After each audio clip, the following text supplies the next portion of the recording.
நீதிமன்றத்துல என்ன விசாரணை என்று விசாரித்து ஏப்ரல் 20ஆம் தேதி முதற்கட்ட விசாரணை தொடங்கி நீதிமன்றம் தீர்ப்பு வழங்கும். நீதிமன்றத்தில் வாத பிரதிவாதங்கள் இருதரப்பு வைக்கப்படும். அது நீதிமன்ற முடிவுக்கு நீதிமன்ற தீர்ப்பு நம்ம போகவே இல்லை, போகவும் கூடாது. சங்கீதா அவர்களே மிக தெளிவாக அந்த அஃபிடவிட் சொல்றாங்க, எங்களுடைய தனிப்பட்ட வாழ்க்கை குறித்து நான் எதனால விவாதத்தை வாங்குறேன், எங்க 2 பேருக்கான பர்சனல் குறித்து யூடியூப்லயோ மெயின் ஸ்ட்ரீம் மீடியாக்கள்லயோ சோசியல் மீடியாக்கள்லயோ பேசுவது கூடாது என்று அஃபிடவிட்ல அதையும் சேர்த்திருக்காங்க. அதனால அந்த பர்சனலுக்குள்ள நம்ம எப்பவுமே போகக்கூடாது. ஆனா அதை சாக்காக வைத்துக்கொண்டு சங்கீதா அவருடைய கேரக்டர் குறித்து அவங்க யாரோ இயக்குறாங்க, யாரோ பணம் கொடுத்துட்டாங்க அப்படிலாம் ஒன்று தேவையே கிடையாது. எனக்கு சங்கீதா அவருடைய குடும்பம் குறித்து தெரியும்.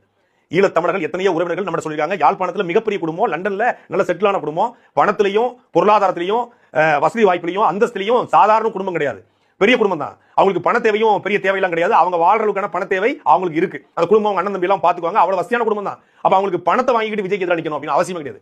இவ்வளவு பெரிய புகழ் கொண்ட ஒரு நடிகன், இவ்வளவு பெரிய ரசிகர்கள் கூட்டம் கொண்டாடக்கூடிய ஒரு நடிகன், அவருக்காக சாகரன்னு சொல்லக்கூடிய ரசிகர்கள் கூடிய நடிகனை எந்த மனைவியாவது இருப்பாங்களா?